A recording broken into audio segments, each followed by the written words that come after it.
What's good, chat? It's Wednesday. What's not good right now is my voice.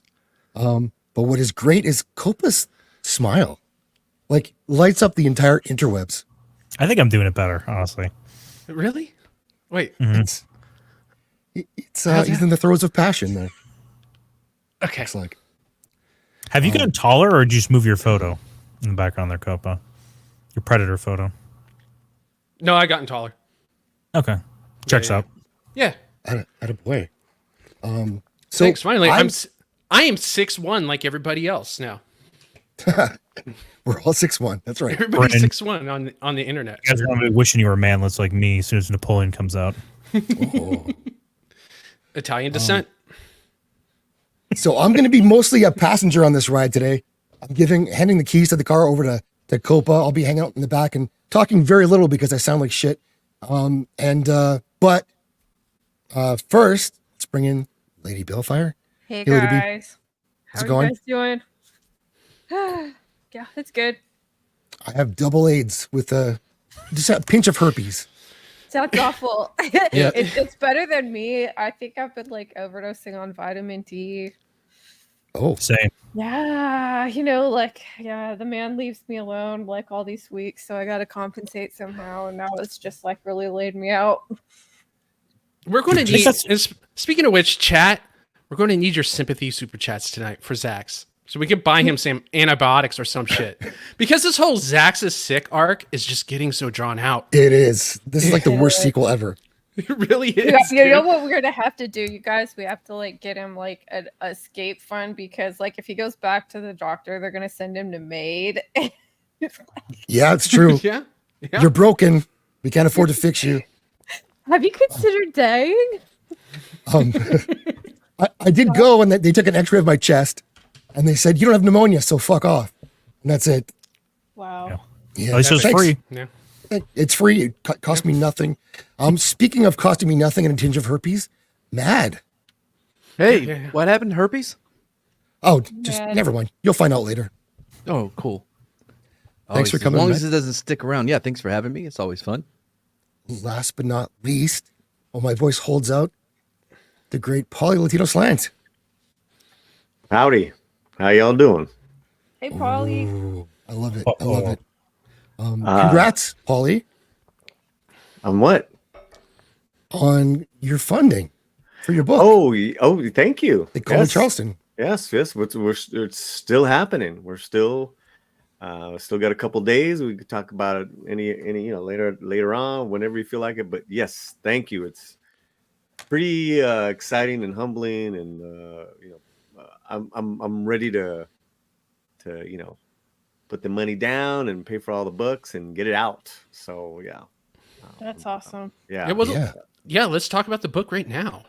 Let's Yeah, do tell it. us about it. Yeah. What's it all about? Okay.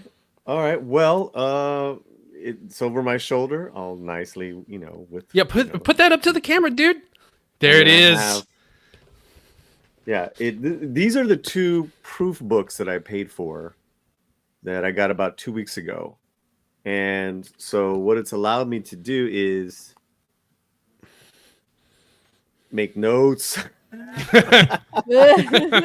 I'm like, which is great, but I will say the layout and on bookbaby.com's part is on point.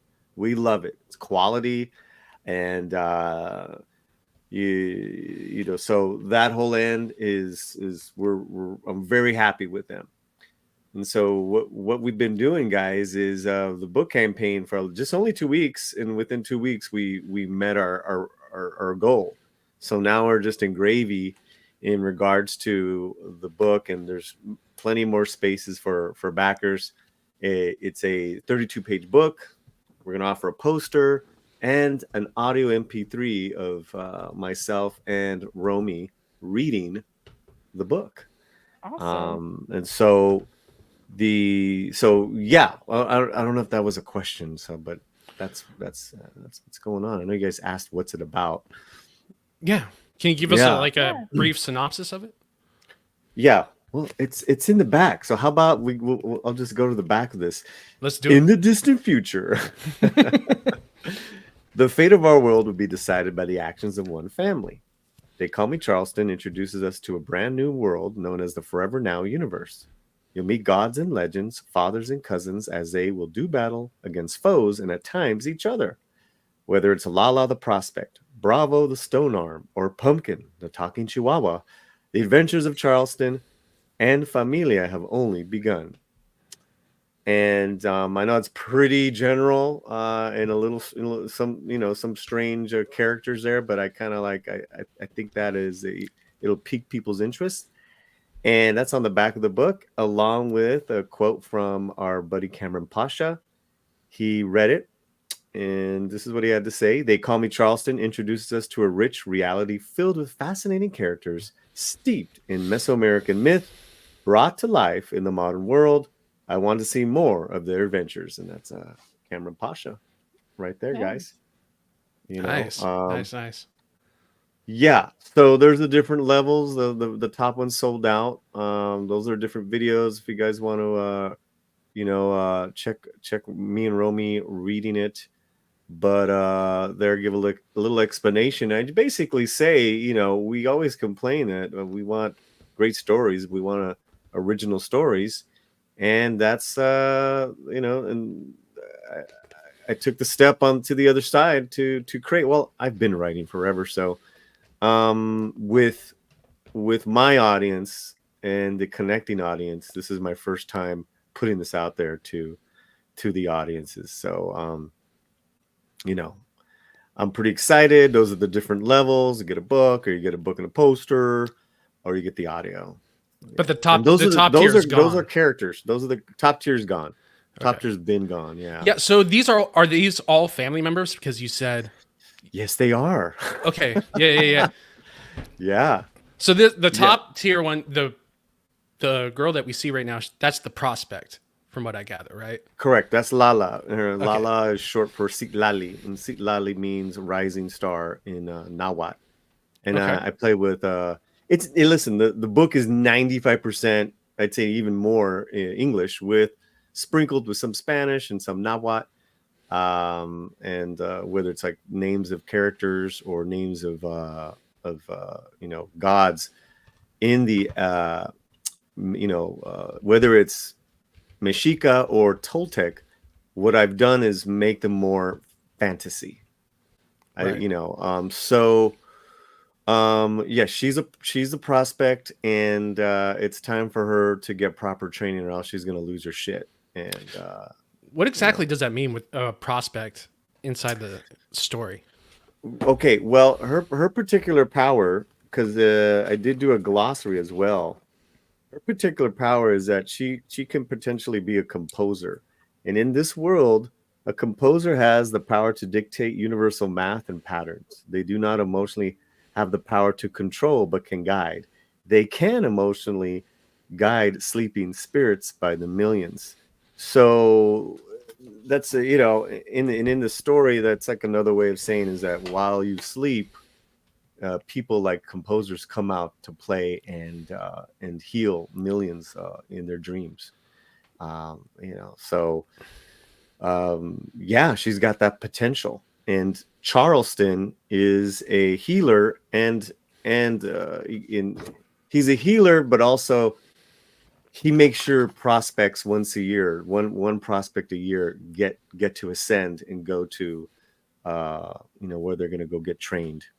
What makes him so special, like the gatekeeper of that? Well, okay, great question. Charleston, you have to read and find out. Yeah, great question. That's Jesus. That's It's book like two. it's so cool because it's like no one's asked me these questions. I've been on a lot of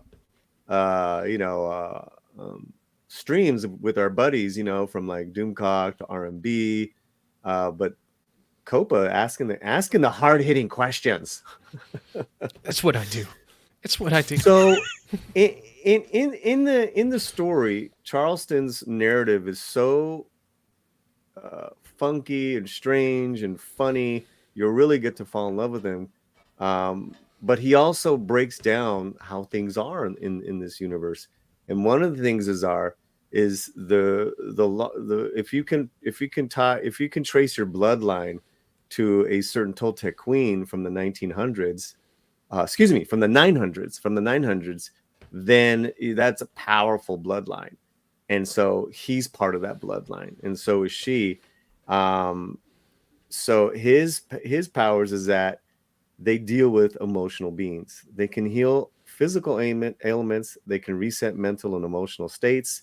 The beings that they're working on have to physically be close and awake during healing sessions. So they just got to be kind of present.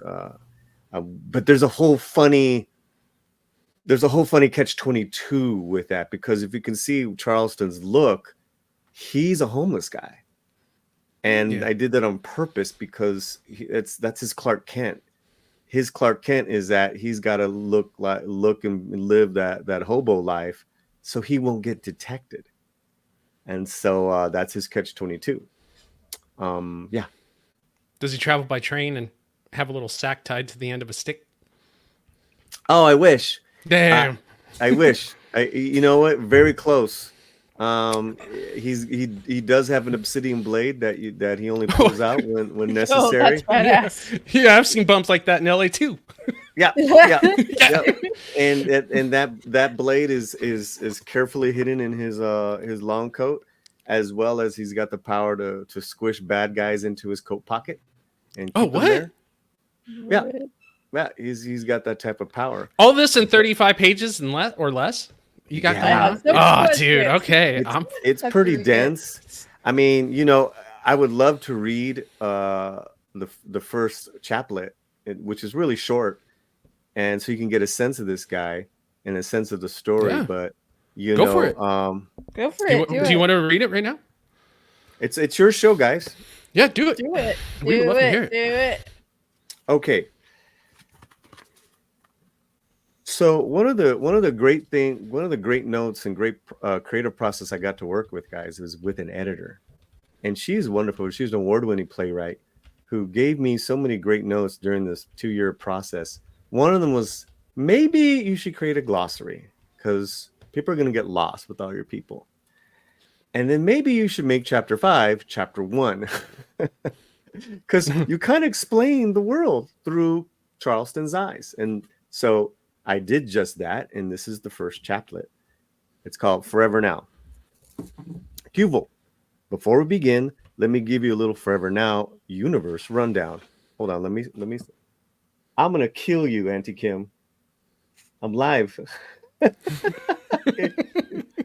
you close the door? It's all right. Okay. What superpower does Auntie Kim have?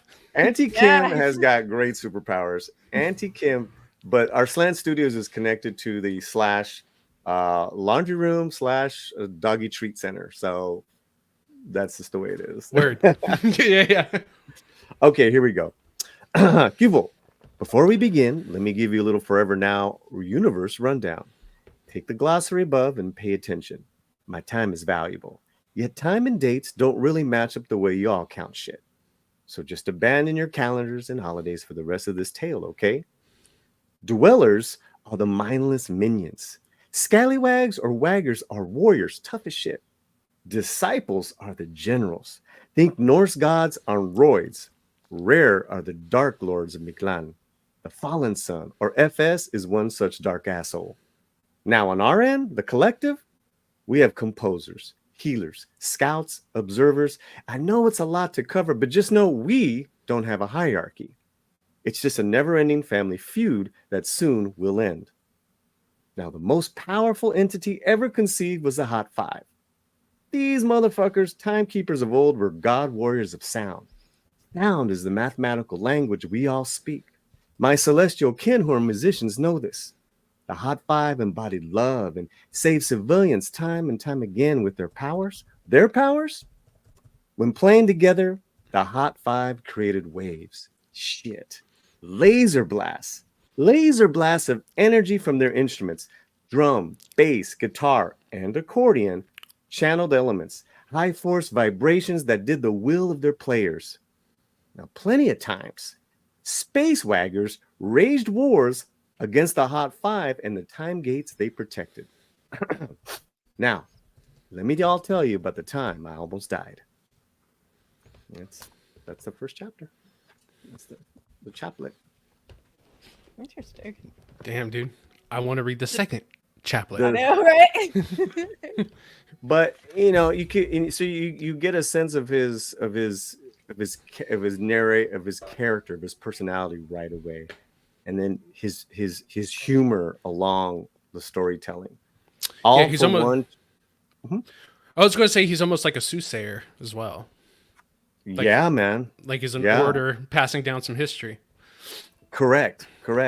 He really does. And all except for one chaplet, he the whole book is through his eyes. So, I'm excited, man. I'm excited. I've been working on this universe, these characters and everything for 20 years. This story is 5 years old. So when I first started writing it, and off and on. So not only am I ready with this, I have the next editions that I want to. They're ready to go in a few months, and what we'll be doing is releasing some new writing iteration every quarter. That's awesome. Yeah. So tell us about the villains. What are they like? The villains? Yeah, bad guys are the best part, right? Yeah. Let's go to Bobo Freehand. Oh yeah, dude. Okay, I love that name. This is Bobo. Okay. And he's on the Oh yeah, I remember you showing us the illustrations at one point in time. Those are really awesome. Yes, and you guys. So thank you. Like I've been waiting to pull the trigger on this, but kind of like with my anxiety and fears, it took a minute. But I feel confident with our communities and with the audience that you guys have been very supportive. Bobo. Most of the time, enlightened ones like Lala are fine or left alone in childhood. But once they use their gifts, they get tagged by the collective as well as hunted by the dark primos. Primos means cousins. In defeat, waggers don't give up until there's nothing left of them. Now, for Lala's aforementioned journey, I was able to capture this shit-stinking wagger and hide him in my coat pocket. Bobo Freehand. This once gifted candidate hailed from Joshua, Texas. Great kid. Had succumbed early to his youth. As a youth, to his darkness. He was attacked by Yawotzin, the dog god of Mictlan. Yawotzin fried his brain and reworked Bobo's gifts to seek other youngsters such as himself and snuff him out. Bobo got so good at his job, he was up for promotion. And his first big boy assignment? Wipe out the Coates family of North Linwood. Yawotzin put Bobo on a bus westbound for my girl Lala. Soon Bobo became Nicholas's carnalito. I caught Bobo on an East Side bus just a week ago. I had kept tabs on him the past 2 years, making sure he was never too close, yet not too far, letting him live.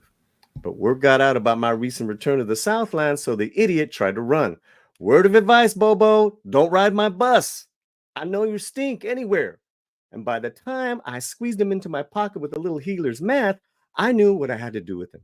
I knew what I'd always known. Points of encounter, time, and dates mean very little in this Forever Now universe.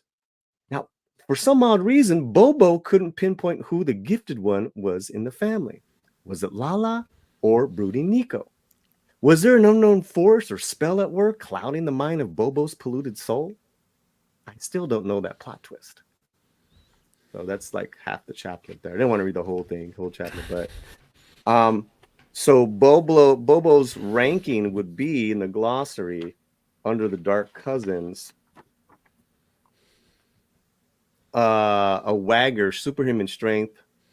Some are captains over others. He would bounce up to scavengers, assassins, fueled by anger and hate. So yeah, Oh, that's cool. yeah. Ooh, I didn't know I was gonna do all this, but thank you guys. Yeah, absolutely. I'm writing this all down, and I'm gonna just like literally pirate it and make my own version of it. Thank you, Paulie, for saying so much of it. Okay. We're trying to support indie creators. Jesus Christ. Right. So support Don's new book. I don't know what half the language is or the words. Right. So what made you start writing this back 5 years ago? Like what idea was it where you're like, yeah, I got to put pen to paper and write this all down now? It was a year before COVID, but I was without a car, and I was getting around on different transits modes here. So there's metro, the bus, sometimes the free shuttle, and I was just people watching. And then there was this one gentleman that looked like the guy on the that looked like Charleston, our iteration. And I just thought, what if this part of these people that are separate in our society, that have gotten, whatever their reasons are, however they got there, are homeless. What if they are actually the ones protecting us? What if they actually are battling, demons from space or from within, on a secret war, just to keep balance of good and evil? And then in what we get rewarded with is for lack of better words, a more serene, safer life here on this level of reality. So I was like, yeah, that would be really interesting. That Also, is like too, a really cool idea. yeah, like, because he what if these guys who I see on the transit lines, just out of nowhere, just shouting off loud gibberish? What if that gibberish is actually like they're communicating to someone else across the globe, somewhere, some other part of the world. So I just went with that. That's where it started. So you said, if I remember correctly, in your campaign, you said that the story bounces around in timelines as well, right? Yeah. Okay. So how much of that is like parallel to the present? Like, are we constantly bouncing back and forth? And is there a future as well that we're going through? Yeah. Okay. Yeah. So the linear is that Charleston is on a bus headed for Yuma, and he's recollecting what just happened in regards to getting Lala ready for her journey. And with that recollection, he goes back in as far as his memories from 1910 to the 70s to 2 years ago. And then the only future is in this story. The only future is him about to go and meet his cousin in Yuma. And there's that's going to be the next story here. But yeah. Do you want us to play your videos that you have? No. No. Okay. No, it's just me. I mean, it's just kind of this, like what I've been doing right now with you guys. So, Okay. If you guys want, there's that second video where Romy and myself perform a lot of the chapters or excerpts. We did it a few weeks ago. So it's like a 14-minute video, and she did a great job. So that's really cool for you guys. And and so with the campaign, I really wanted to make sure everyone's going to be happy and get that personal attention. We're creating this MP3 for everyone. We'll be looking into maybe in the future a professional, like, kind of audio drama. I got a couple feelers out there, but that's next level. That's next stage.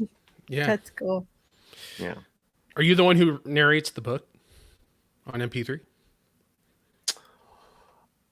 It's myself and my girlfriend Romy Diaz, who's an actor, and so she's got a great voice, incredible voice, great performer. So we'll be kind of like going back and forth in the chaplets, Yeah.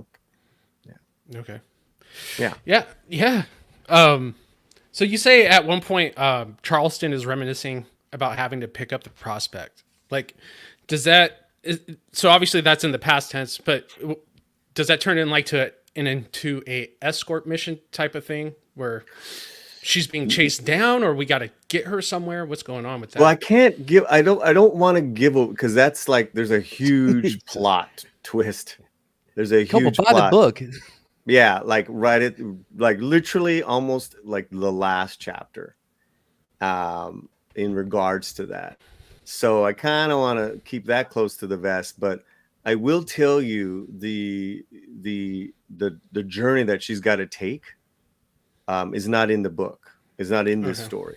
It's just talked about. The prep for it is talked about, and what we do for what they do to prep someone to go. But there is a little bit of a little bit of action in regards to, a showdown where they don't even want her. Obviously, the bad guys, for lack of better words, don't even want her to go and journey because they kind of know her, what her potential is.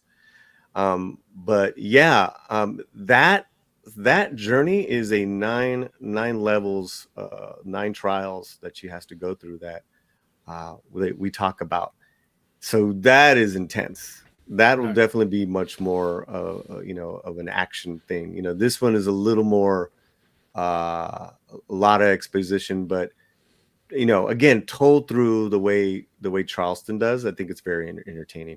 You're definitely gonna get a way better story than the Marvels.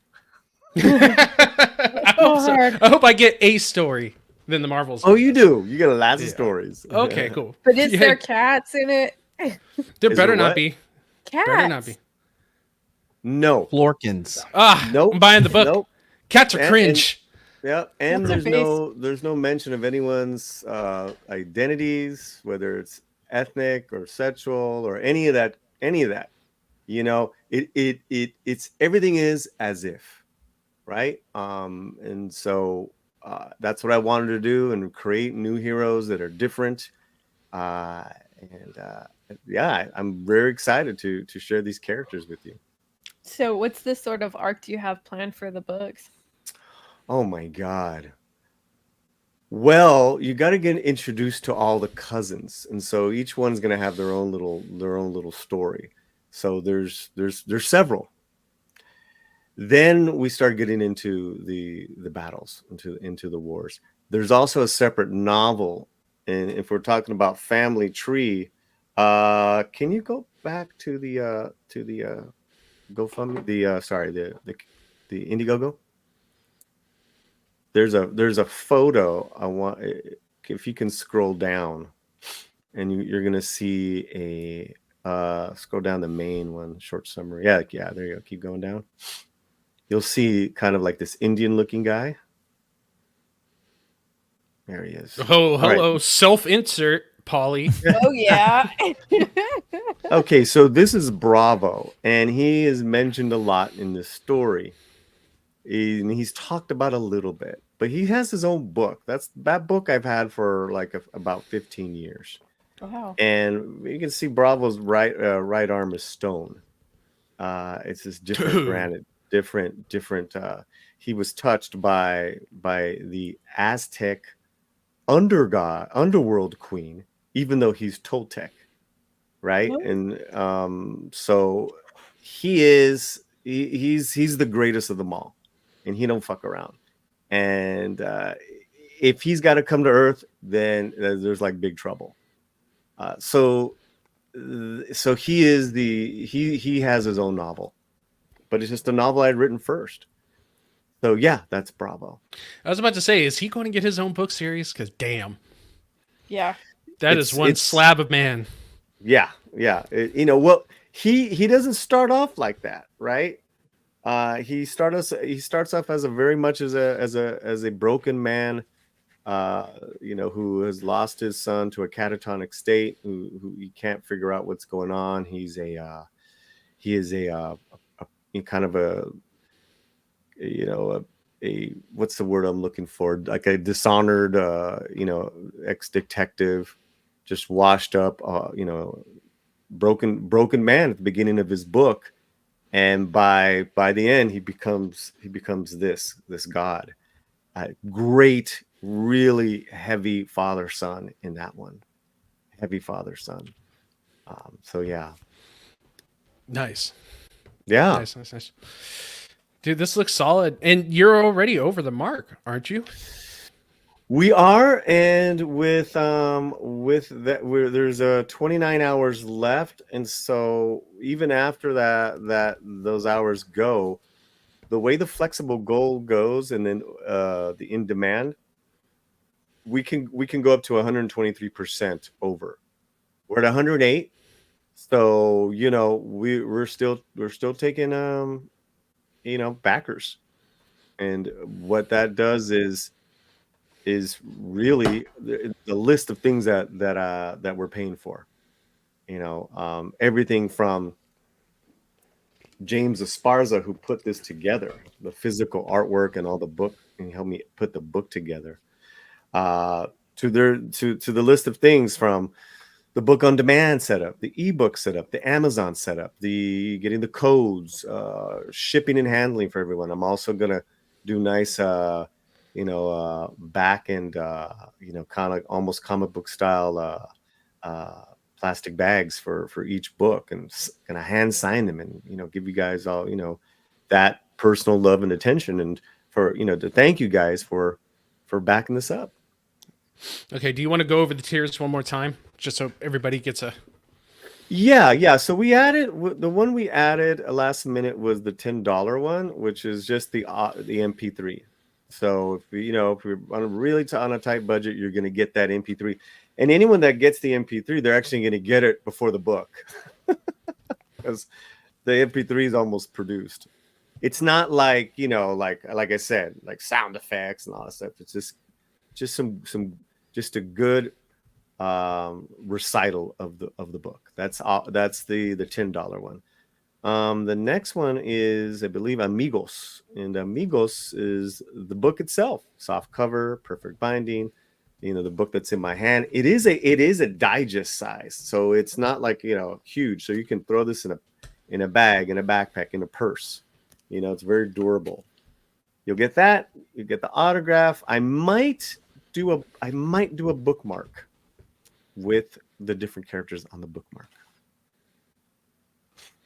So Yeah, the chat's asking, you got any ASMR in there too, or is it just... it'll be a pretty pretty chill MP3 for you guys. All right, nice. Amables are people who are kind. Like that's an amable level. You get that second tier. You get the book. You get all that love and attention, and then the poster. It's a full color 11x17 poster, shipping included. All these levels, the shipping's included with this price. I think it's very affordable, along with everything that we're trying to get everything set up. You're also going to get the shipping included. All right. Yeah, and then the last one is... No, that's it, because the last one sold out. Okay, that's it. Yeah.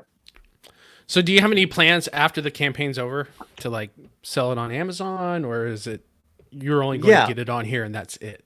So the plan is we're gonna do the fulfillment and get the books out to you guys by Christmas. That's Nice. the goal. That's the goal. And at the same time, we're going to be moving all these elements that we've created on the Indiegogo and to our kind of Slant Studios website, where we're going to have Charleston and all the materials live there, and we'll have the hyperlink to buy the book. We'll have these videos, these images, more description. So then once that is built out, we're going to be working from that website, and just keep it growing. Nice, dude. Congratulations, man. Congratulations, especially being at what was it, 104, 108 now? Yeah, 108%. Wow, that's pretty badass. Is that something you expected to see happen? No. Or?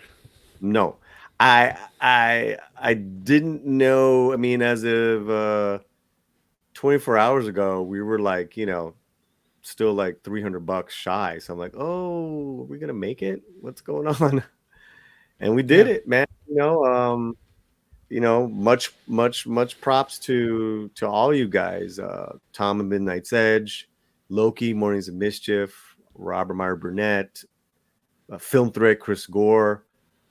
They all like threw down, and a lot of them actually also backed up the have became backers. Pop Culture Minefield. I can't, and if I'm missing anybody, I'm sorry, but a lot of you guys have been wonderful. Echo Base Network. Lady and gentlemen, do you have any questions for our guest? No, other than that looks awesome, and I'm like really excited to look at this when it comes out. Yeah, that'd be cool to send you one to hand deliver you one, lady, because I know you're. I in town. know. Actually, I moved. I am not in California anymore. What? I didn't know moved to that. Iowa. Yeah, I moved in the summer. Wow, where are you? It's Cedar Rapids, and it is so different out here. There's like these things called seasons, and I got really excited in August because I'm like, oh my gosh, it's like fall. And my boyfriend's like, what do you mean? It's like 75 and it's sunny. Like, this is California of fall. And then we did a few weeks of 30 degrees, 40 degrees rain, and yeah. Wow. Oh yeah. Snowstorms. Corn. Lady B, Well, if can you you're describe happy, to us? I'm happy. Lady B, Yeah, can there's lots you of corn. describe how much you like corn to the rest of us? Oh my god, corn. It's just like it's so tall and you get those like ears. It's the rustling noise it makes is kind of like Oh. corn freaks me out actually. Like, I don't know. She sounded just like corn, guys. She really did. For those just listening, that was not actual corn. That was this Lady B. Oh. Didn't want people to think that we have this Well, corn. ears. That's bad. Fact It's check really facts, cool yeah. out here. And I've done a lot out here. Like I did I just finished the Master Gardener program, so that's really exciting. And taking care of the plants over the winter in their greenhouse, and that is very cool. Oh, that does sound exciting. I know, right? We're not growing anything really cool. We don't have like the hydroponic weed setup or anything, so Ugh, don't you hate it when I you don't know. have that set up? I know it's so funny. Everyone's like, "Oh, do you grow weed out in California?" I'm like, All right. Well, Paulie, thank you for coming on and sharing that. It's very important that we support indie creators, especially in this time of very dismal entertainment all around in all sectors of the field. So you doing this is just fantastic. I hope everybody here backs you up. I'm putting the link in the chat one more time, and I'm sure we're going to have it in the description if Zach hasn't done it already. So go back him up, It's guys. there, baby. All right, nice. Back him up. Thank You you. got 29 hours left. So let's make it 150 over the line. Nice. Thank yeah, you. there's- Yeah, is there anything else you'd like to add? No, just thank you guys so much. I didn't know I was going to talk about it in such detail, so I really appreciate it. And so if for some reason you guys do miss our campaign and can't be a part of it, in about a month it will be available and on sale on our virtual bookshelf that we're setting up as part of this campaign. But you just won't get the bells and whistles. Right. Yeah. Now, Yeah. will you be able to get it paperback and ebook? Okay. Yep. Cool. Correct. And first, paperback, print on demand, ebook, and then about 3 weeks after that, it'll show up on Amazon as well. But with bookbaby.com, you get more residuals.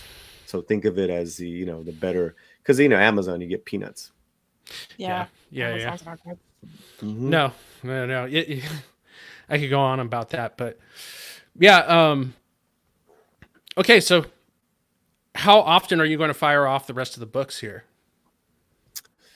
Down the Well, line? like I said, we're gonna shoot for once a quarter. So every quarter, either a new novella or a chapter of the Bravo book, which I think is going to be the very next thing we do. We're actually going to think, because those chapters have been ready.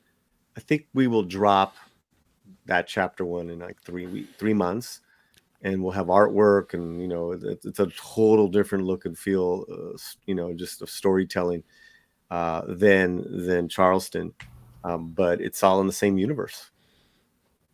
Very cool, dude. Once Yeah, again, congratulations. Yeah, thank you. Yeah. So, I Congrats, brought Paulie. up. Yeah. It sounded like AIDS. What'd you say? Triple AIDS.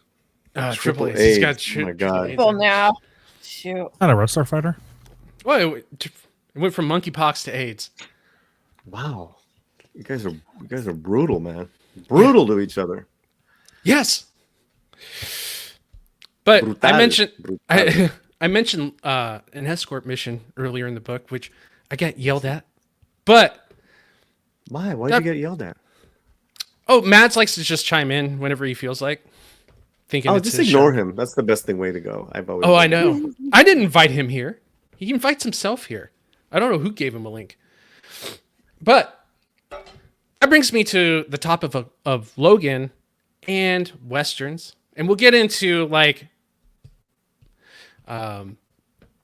what makes a Western a Western and some non-traditional Westerns. But let's talk Westerns for a minute. Have you seen, Paulie, have you seen Bass Reeves yet? Hell yeah.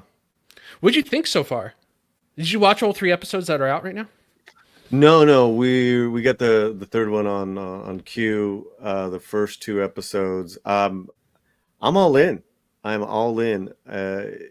From incredible storytelling to the actors, to the way it's shot, to a leading man, whether it's how historically accurate right now to me is not important as so much to what the story's saying about our leading man. And this is the leading man I haven't seen in a Western ever, which I love, because I can't, that's a great way to keep genres alive, is that you got to tell different tales from different points of view. And the fact that this person actually existed is even more so exhilarating for me. So Bass Reeves, it's great to see this first episode to where he ends up at the end of episode 2. From, I don't know if we're doing spoilers. Well, let me know. No. Spoil it. That's what the people get for not watching. For what I got was obviously a slave to a general in the Confederacy, which is just fascinating, really just fascinating. That opener of episode 1 just blew me away. Mm-hmm. Yeah, just to bring everybody up to speed here in the chat. So Lawman Bass Reeves is about a real black marshal, the first black marshal of this side of the Mississippi, or I should say the west of the Mississippi. He fought in the Civil War for the Confederacy. Now, Mads, you have like actual historical facts that we'll get into later. But in the show, he's kind of forced to either fight against the Union or get shot in the back. So that's basically where he's at. And then eventually he makes it back home to his master's house and plays a game of cards for his freedom, to which he wins, but is cheated out of his freedom. His master actually cheated him out of his freedom. And it's almost like in a taunting way as well, to which it goes against everything about who he actually was in real life. Right. So he bashes his master's brain. Well, he doesn't bash him in, but he really beats the shit out of his master, escapes from the from this plantation, finds himself on an Indian territory, gets healed up, and eventually the war ends. He gets his freedom through the 13th Amendment and is eventually deputized as a marshal. And that's pretty much episode 1 and 2. But Mads, you have some like historical knowledge on Bass Reeves, no, the man huge himself. issues with this. Yeah, just the way that they portrayed the master is entirely wrong. They actually had a pretty close relationship. He would trust him. He would trust Bass to go out with his rifles, and go hunt on his own. He also entered him in shooting contests until they were like, no black people in the contest. And so they couldn't do it anymore, right? And so just the entire dynamic between these two is so off of what happened in real life. I guess it just really bothered me. I had to stop watching because I was just going to keep yelling.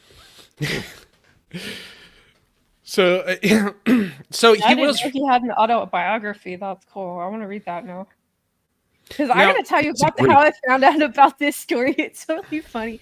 So I found this book, and I have to read the whole entire title of it because it's crazy. It's called 100 Amazing Facts About the Negro with Complete Proof, a shortcut to the world history of the Negro. And it was a book written in 1934, and then there was a reissue of it by Henry Louis Gates.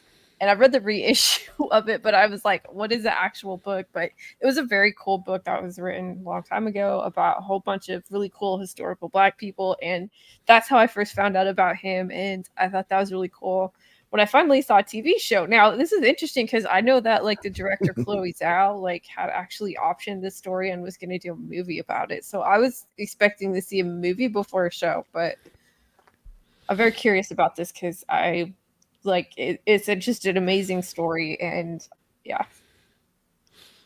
Don, have you seen it? No. 'Cause Okay. it's on like Paramount Plus, right? Yeah. Paramount Plus. It's just not Game Yeah. of Thrones to you. So Listen, there's supposed to be that other one that came out, the 1883 or whatever, that other one, right? Fantastic Yeah. show. I haven't watched that one either, so I have like a long list of things I need to be watching. But Copa recommended me to watch Fall of the House of Usher, so I don't know. Oh God, are you His serious? recommendations are ringing hollow for me tonight. So yeah, no. Another great Oh. show. I love that show. I mean, I loved it until the last episode where it was monologue after Yeah, monologue let's about do how it. wrong The last people are. episode. Quiet. imagine that. Let's not start the fight tonight, okay?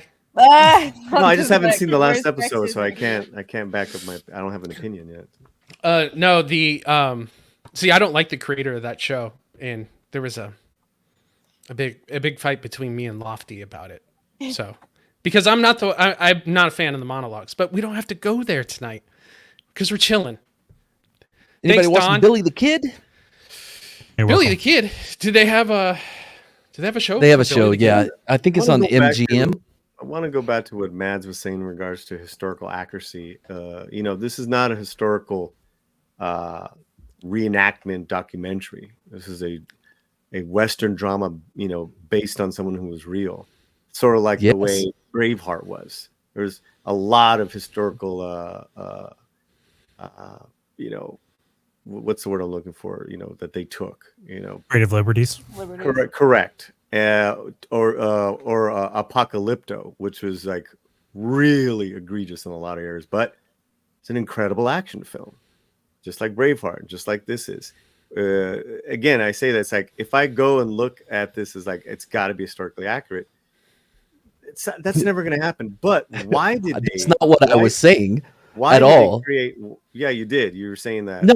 I can enjoy a show that's not historically accurate as well. No, but you didn't enjoy it. You said you stopped watching it. Absolutely, yeah. But So I that can do doesn't- both. so- I can criticize a show without, expecting it to be 100% accurate every time. I don't expect people to really get shot in movies Usually, want to because that's criticize what would a happen show in real you life. watch. You stopped watching it. So Absolutely, you- yes. you have- That's you my don't even have a opinion. This full is opinion. my opinion. It's not a full opinion though.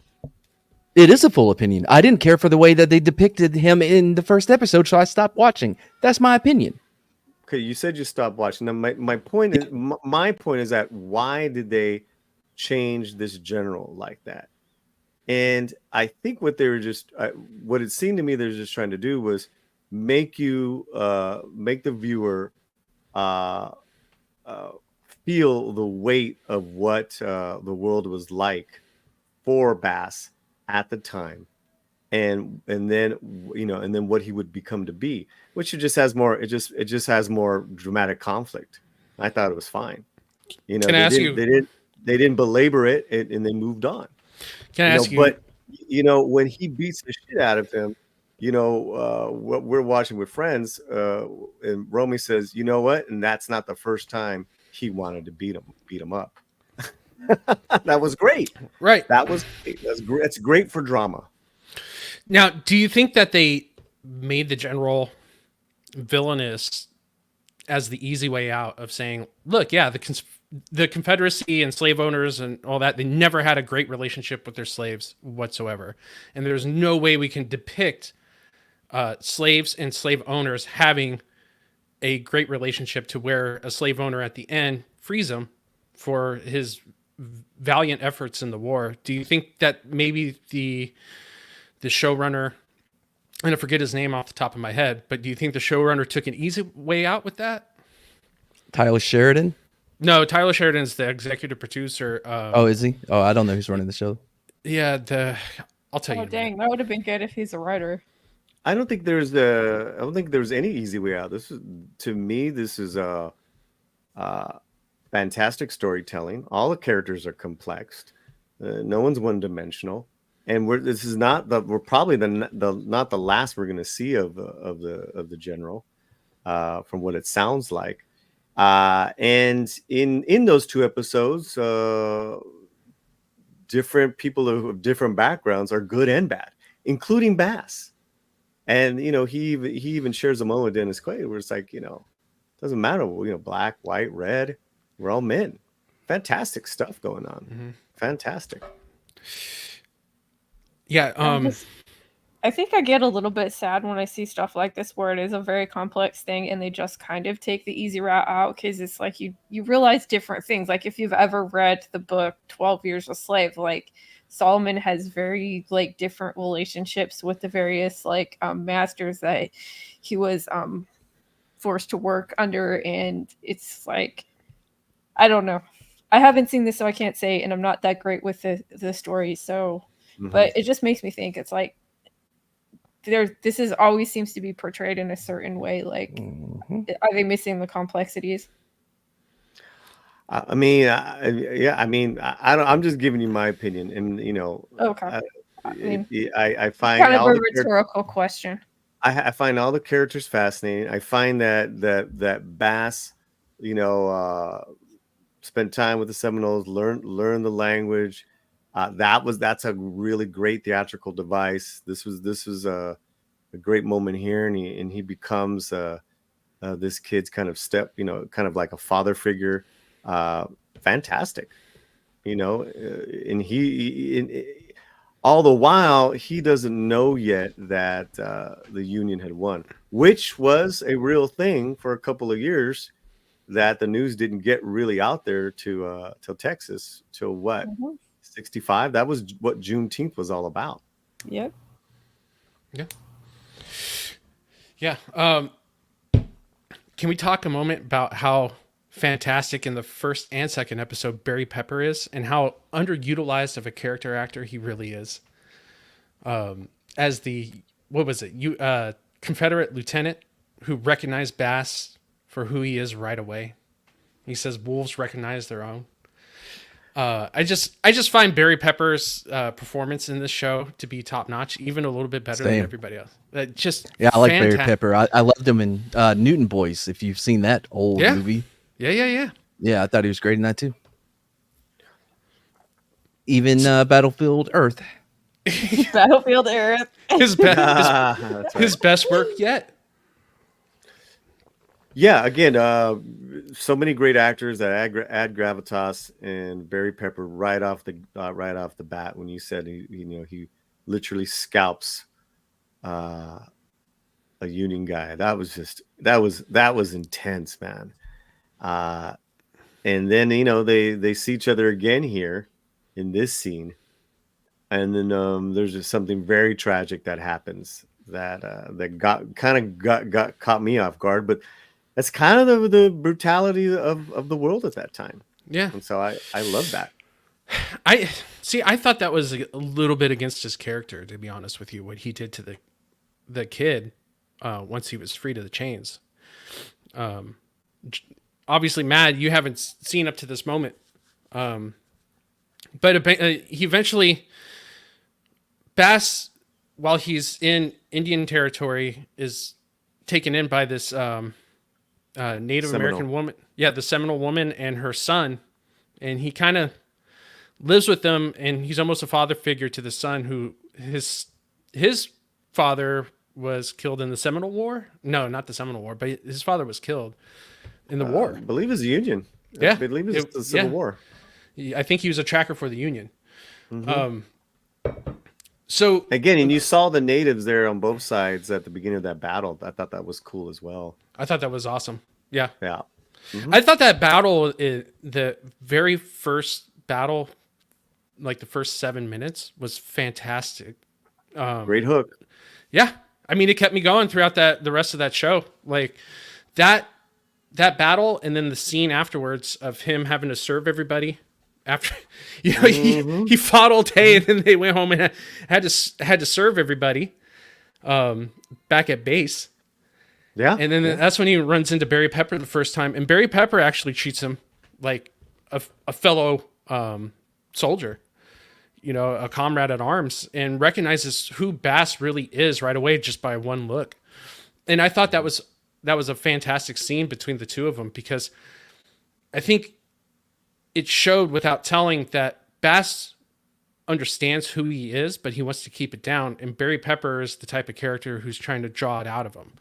And so for him to even speak the words, yes, this scene right here, I thought it was one of the best scenes I've seen in television in a long time. But yeah, so Bass. I mean, and you got to give props to David. I mean, he emotes with his eyes like no other. I think he's an incredible actor, and he holds his own with Barry Pepper and Dennis Quaid. And man, this is a really good show so far. Yeah, David Oyelowo. I know, I didn't. Oyelowo. But he's fantastic in like even the shit films he's been in, like the shitty version of Reacher, the very first one with Tom Cruise. Yeah, he's the dude. detective. He steals a show. Yeah, he's the detective in it. Great character actor. Yep. Mm-hmm. Yep. Is a very chameleon-like, and no, I applaud him. I applaud that he's he did this. He spent a lot of time in Texas training, and you could tell. I mean, the way he shoots that gun, man, he was fierce. I was like, whoa. Yeah, so and cool. The way he picks up accents too is something else. Yeah. I wouldn't be able to tell that he's really from United Kingdom. Right. Yeah. So he's absolutely incredible. But yeah, so Bass is hanging out with the Seminoles and the Seminole family, and he runs into Barry Pepper again in the very next episode. And Barry Pepper is a prisoner who alerts him that the war's over and Bass is indeed freed. So so they ambush the entire town to free Barry Pepper and his comrades here in the back of the wagon. In the meantime, the son that Bass was kind of raising pulls a shotgun on him. And then at the very end, after the standoff, after Bass gets the kid to lower the shotgun, Barry Pepper shoots him and kills him. And that, to me, I thought broke his character. I didn't get the feeling through the first two scenes that we got with Barry Pepper's character that he would do that. I felt like that was a little forced and shoehorned in. Maybe you can explain like how you don't think that way, if you don't think that way. But I thought that was just a little forced in. Yeah, this part right here. I really felt that was forced. I don't know if it was a dramatic moment that that worked. You know, it was a little too shocking.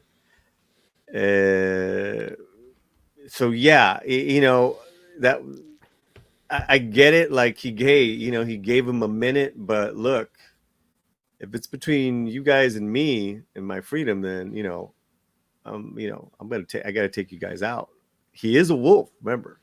That's true. So, which there was some great imagery there of when Bass had to shoot a Seminole down, and then when his wife had to shoot uh, uh, a deer down, as far as showing mercy.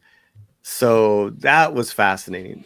This was his mercy. Is like, I'm going to give you a second to put that gun down, or I'm taking you out. I don't give a shit who you are. So I don't know if it worked. It didn't bother him. I was like, yeah. Man, I felt like because he had such a connection with Bass in the show, their characters, that and he was asking him, "Is this your boy?" and stuff like that. Another man's cradle. And all that jazz that they were going through while he was in the back of the wagon, and then all of a sudden he sees him lower the shotgun, and he still shoots him before he runs away to freedom. I just felt like, man, eventually, and I haven't watched episode 3 yet. But eventually I'm gonna watch it right after this. Yeah, but like I said, I feel like the show is kind of too melodramatic for me at times. But there are elements that keep me like going forward. I find myself still watching for the next scene. Well, yeah, I mean that's kind of like that kind of sense of modern westerns and television, and that Taylor Sheridan universe. That's part of that. I mean, 1883 is very, very dramatic. Very devastating story at the same time. Here it's more of like we're going through some kind of to get to where we have to get with him being a man of virtue and being that lawman. We got to get through these first 2 episodes, and I thought that was just like right on, because he, all like you said, even with Barry Pepper, who did warn him. He's like, look out, here it comes. He did warn him. So that was his show of mercy. All the different people that Bass, encounters, and it makes him who he is. He's going to do God's will. He's going to do justice. That was the last 2 lines of episode 2, man. I was all in. I was like kind of shouting. I like that. I I don't know if the guy ever fucking said that in real life, but he said in a TV show. That's that's it's a good line. Yeah. Mads, you're the historian. Did Bass Reeves really understand all these different languages? Yes, yeah, he did spend a lot of time there, but this entire thing with Barry Peppers and the kid, all of that is forced into it absolutely is forced because it's forced into the story because it never happened. Well, it's fine because it's drama to build up a character in a fictionalized world, but a lot of his tracking skills and the languages came from this time, but he also spent a lot of time as a scout, which is where he honed a lot of those skills. In fact, he wasn't good with the pistol at all. He had to train himself to be better with the pistol because he had been shooting rifles all his life. And he was really proficient with the rifle, right?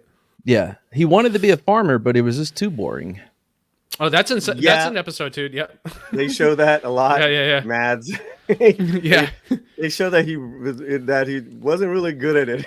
Nope. And he did not care for it. Yeah. Lady B will be proud because they burn the plants. Well, no, Lady. Yeah, he burns corn, and Lady B, you'll be happy. That's good. I know. Yeah. It does. It really scares me. And yeah. Can we get a corn sound check, please, Lady B? Can you give us a little bit of corn? Holy artist. Dude, it's like I had like cousins that lived in Nebraska, and they had corn for a back fence, and it scared me as a kid. I did not want to go out in their backyard, like the way that the freaking leaves. Oh, never mind. This is No, a no, car no. story. Hey, man, corn could be a scary place. Okay, Yes. that's for sure. You get a little ghost coming out of there, and they want to play baseball. Just sell your farm. Dude, I live close to that area. Like, it's scary. Have you been? So I think I have not been there. I didn't think it was an actual place, and then I saw it like in some tourism thing, and I'm like, shoot, like it's really not that far from here. They just had a That's close. professional game there between the White Sox and the Really? Yankees. Yeah, a couple of years ago, Oh. they actually played a game there. They built it and they came. Oh yeah, they came. What were you saying, Bats? Nothing. But no. So the reason why he left, all we really know is that he did punch his master, but no, and it was over a card game, but it wasn't for his freedom. It was just a card game. They were drunk, and their tempers flared. Oh, okay. So yeah, I wanted to talk to you a little bit about that too, because I skimmed his actual Wikipedia page, and it seems like that period from the Civil War till when he became deputized is very vague. Right. Can you fill in that blank where Well, I mean, clearly the what's show already been said. Oh, is that it? Well, how did he get from the war to his freedom? Did he fight all the way through the war and then No, you know? no. There really isn't a lot about him actually in the Civil War. It's mostly when he runs off after he punches the master and spends his time in the Indian territories, which is where he met his wife. I don't know who that lady is that he took with him at the beginning in the first episode. I don't know who that is, but yeah, he met his wife once he was there. Oh, he met his wife in the Seminole territory. Yeah. Okay, so he did run. So he did run away and went to Yes. the Seminole territories. Oh, okay. See, to me, I was like, man, this kind of feels really fictionalized. That account. So that's cool to know. So after he got out of there, in the show, Dennis Quaid just pops up and says, "Hey, I need you deputized because I've heard about you, and I know you know these languages, and I need you to translate." Is that how it happens? Yeah, pretty much. Like he's farming. He can't farm. The crops die on him. His corn crop dies on him. He has to burn his Right. field to start anew. He starts plowing the field. That night, Dennis Quaid shows up, says, "Hey, I know you're Bass Reeves. I know you know the Seminole language, and I know you're a good shot. So I want you to be my deputy." How does he know all that? Because the writer said he knows all that. I think it's because I don't know. So they don't really fill in that blank, but it sounds like the judge who oversees the courts in that territory knows about Bass, and then told How? I don't know. I'm telling you what I know from the story. Maybe Paulie could fill it in. Maybe I missed it, but that's how it goes in the show. Paulie, am I missing anything? What's that? So when Dennis Quaid's character reaches Bass, he pretty much tells him like, "Hey, I heard about you. I know you know the languages, and I need you because you're a proficient shot and you can translate for me. So I want you to be my deputy." Am I missing and he's anything gonna in pay that? him. And he's going to Right. pay him. And that Yeah, was yeah. the whole reason why Right. because he was a lousy farmer. You gotta speed up time, right? You can't as far as Right. Yeah. But how did he know storytelling. all that about him? It wasn't really like well established. Maybe just her because they're settled in a part of town, part of this Because town that is true. They did reach out to him, but it was because he had spent so many years scouting. He was known in this area because maybe that was the deputy case. Yeah. when they would be going out there, they would bring him with them. The marshals would bring him with because he knew the languages and he knew the area. Because a lot of the outlaws would be in the Indian territories, so you okay. would need That's a cool. guide like him. So that's how he was known by the marshal and by the judge and all of that, is because he had already been working with them for quite some time. Well, this is their first time working together with this particular with Dennis Quaid's character, and then what happens in episode 2 is that they go and hunt down this bad, this bad dude, and then they have a moment, which I think was pretty funny because he hits Dennis Quaid and he takes off and he tells his wife, "Damn it, I hit another white man." Not again. She was just like, "Oh my god," because she was expecting him coming back home with some money, right? Like, because we're paying for this, we're paying for that, and he's like, "Oh yeah, about that." But then, so they're around, worked. He's trying to farm again, and Quaid and these other guys show up, and you think it's trouble because the last time they were hanging out together, he punched Quaid. And he basically offers him the to be the deputy because of of his sand. What does he say? You got sand. Yeah. Yeah. I love that scene. I thought it was great. But what Mads brought. I mean, that's interesting too. To like to show him. Whoa. Okay. No, we're just going to keep that there. I don't know what that is. But Zach knows what he's doing. It's his show. And I like where this is going. It's Nami from One Piece. Oh, okay. Oh, really? All right. Well, is she in the show? Who cares? I wish. Jesus Christ. She's like 30 years old, too. She doesn't look anywhere close to 30. She didn't look 30 in this shot, though. She looks a little younger. AJ. AJ, my boy. I found someone legal for you. Looks the part. But you know what Mads was saying about him being a scout and knowing the lands and knowing the territory. That was not that wasn't really there. The only thing that was there was that he could talk to, which was used, and it stopped from this native lady, shooting Dennis Quaid. So that was cool. But no, I don't know why they didn't go that route, Mads, but maybe it's just to get, more of the character work between him and Quaid, which I liked. Yeah, well, I mean, yeah, that could have been done when he was scouting for the marshals themselves. He would be out there with him, helping him, guide him through these Indian territories after these different outlaws. That seems like it would be pretty rich for storytelling to actually see him develop his skills. Yeah, I think they went more for like, him and his reuniting with his wife and them starting a family and him trying to farm, right? Because once he stopped living on Seminole land, he tracked her down and found out that he had a kid. So that was like they kind of went that route for a minute with his story. That was just like they're just establishing his relationship with his wife and his. Was like, man, every time they kept going back to the family, it's like another kid. It's like they're jumping years. Yeah, man. Like they had one, and then they had the house they had the farm, and they had 5. Shot's not. I haven't seen this shot yet in the show. Mm-mm. God, it's so amazing.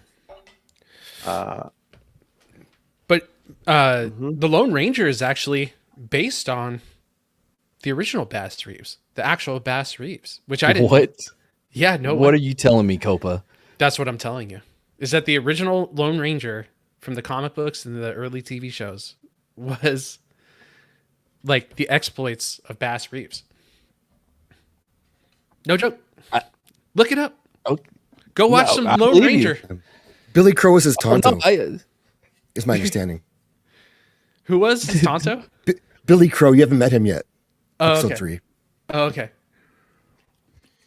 Yeah, I mean, and that's again. That's another part of our collective, America West history is that a lot of these stories, whether they're Black or Latino or Native, is that they're commandeered by Hollywood and and you talk about race swap, you know,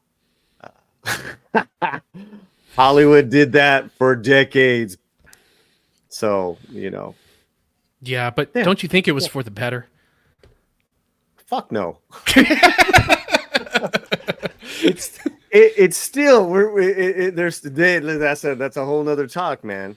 But Hollywood has always been zany. You're talking about the character, the iteration of Zorro, who is arguably the first comic book hero, was based off of Joaquin Murrieta, a real kind of Robin Hood type of bandit in the 1850s in California. Bet you didn't know that. But see, the West has all these great stories. We've just been told, very narrow group of stories of these heroes, whether Lone Ranger or Billy the Kid, and usually it's told the same way. And usually anyone of color are villains, or just not shown in the best light. As far as the old school Westerns, it's not until recently has that changed. Or hey, there's actually some great stories that people have that are people who happen to be different backgrounds. The original cowboys were vaqueros. So this is great to me. It's great entertainment, and it's great to hear to see a different story. That's all I'm saying. There's more than enough room for more stories to be added to the Western lexicon. Yeah, and I think Bass Reeves as the real story, he's almost superhuman, because from what I understand, he brought in like 1,000 criminals, like hardcore criminals, or maybe even 3,000. What? Go ahead, 3,000. Yeah, it was 3,000. 3,000.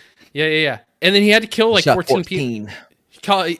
And he was never injured throughout any of those encounters, except for he was shot like in the belt once, which is ridiculous to even try to shoot. Like, if you think about it, I don't think he was aiming for the belt. He was he was aiming for that dick. He's going for that dick shot.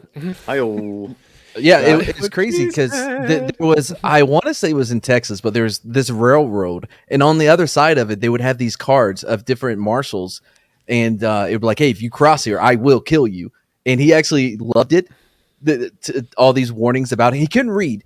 What he would do is when he would go out for 30 days at a time, and he would memorize all of the warrants for these different outlaws, and then wow. By the way, I think if he would have spent the same amount of time that he did memorizing shit into actually learning how to read. Anyway, but yeah, so he would memorize them, and then he would go out. He would have his cook. He would have another dude, and they would just, hook up all these different outlaws, put them in a wagon, and bring them back in all at once. He did arrest his own son. Yeah, his kid committed murder, right, against his own wife. Killed his wife. Yeah, killed his own wife. And so Bass went after him. They even tried to call him off of it, right? Like, and he's like, no, I'll go get him. And did. And brought him in. I don't know. But yeah, his exploits are almost comical. Yeah. To the point where Hollywood might even have to dumb him down. How much cooler would this show be if it was like a Black Dynamite version, which is over the top, but it's actually 100% accurate, right? It's like, you shot me, but in my belt. I survived. Love it. There's actually a Black Dynamite cowboy movie with Michael Jai White called The Outlaw Johnny Black that just came out. No joke. No way, really? No Are shit. you serious? Mm-hmm. No, I'm serious. It just came out like 2 or 3 months ago. Not many people are talking about it. It's called The Outlaw Johnny Black. And it's Michael Jai White and everybody who was in Black Dynamite, but they're cowboys now. No shit. Oh man, is it going to be moonshine instead of the what was the malt liquor that took away all the dicks? Was it Cobra? It was something Cobra, right? Yeah. Python? Was it Python? Oh, I can't remember. It's been a while since I watched the movie. They better have chocolate giddy up because that just goes right into the theme of it. Yep. But yeah, I haven't watched it all the way through yet. But Outlaw Johnny Black, it just came out. Yeah, I just added it to my list. Yeah. Yeah. There's a new Nick Cage movie. I haven't watched it yet. It's called Butcher's Crossing, where he's a buffalo hunter. No shit. And it looks kind of Western? weird. It looks pretty, buffalo. They stopped existing. So yes, it's a Western. But yeah, it looks kind of creepy. God, too, Mads, you're so smart. I mean, I'm guessing you're like, oh, it's a Western. Yes, buffalo. It could have been his name, asshole. He's a buffalo hunter. Is his name? Uh huh. He's my Yes. friend. He's a buffalo hunter. Native what's your American, name? dude. He's a buffalo hunter. He's a buffalo hunter. Dude, Nicolas Cage does like 1,000 movies a year, and half of them True. don't make sense. Okay, so I mean, you're being generous saying half. what's it called again? Butcher's Crossing. Oh, I see it. Mm-hmm. I see it on IMDb right now, and the one above it is The Old Way, and that's another cowboy movie. Oh, whatever. Get out of here, Nick Cage. Jesus. And no Italians playing cowboys. Oh my God, Greasy Wops playing cowboys. I can't believe it. I don't believe they've been doing that since Dean Martin. Just wait till we elect one as president. Ugh. Ugh, it's going to be the worst for everyone. I guarantee it. There's just gabagool everywhere. Oh, ugh. Butcher's Crossing. Nick Cage needs to stop making movies. Why? What? Dude. What's going on with this one? Have you watched it, Matt? He's getting into character. No. But, that's what we want. I loved Pig a couple years ago. I wouldn't say it's his best work. That seems like a stretch. Have you seen Face Off? Hell yeah. Nick Cage is always present in his movies, whether it's Jiu-Jitsu or freaking Face Off. He's always putting in his 100%. How dare you say no more Nick Cage films, sir? Right. How dare Do you know how much time he spent in Mobile, Alabama to get his accent perfect for Con Air? Wait, who's this, Zach? Same girl? That's the same chick in One Piece? Yeah. Don't worry. It's okay to look at her. She's over 30. Just soak it in. I know why Zach's picked this one because all the denim. The Canadian suit? Yep. Oh. Busted. What is Nick Cage's best Western? Wait, I'm sorry. Nick Cage's best Western? Yeah. What was the best Western he's been in? I don't think he's done a Western. I can't. Nick Cage Western. I can't think of one he was in. Ghost Rider. I know he has been. Oh. Has he? Yeah, he was in The Old Way. Isn't God. so Butcher's Crossing is like his first actual Western? No, Really? no. The Old Way came out in I think this year as well. Good guess. Oh, okay. Well, then that makes sense. Came out If it's- 2023. Yeah. If it's new, then I wouldn't know. No, I can't think of any other Western he's been in.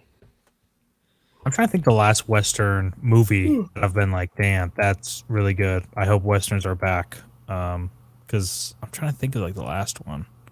I know it's Old like True Henry. Grit was. Old that? Henry was really good, yeah. Old Henry was great, and I love the way that they kind of did the story, you know, There are of a certain someone. there are certain shorts in Ballad of Buster Scruggs that was really good. Yeah. Oh yeah. Especially the first and second one. But I don't know, Don, what was the Bone last Tomahawk. what- I Bone was trying to Tomahawk. Yeah.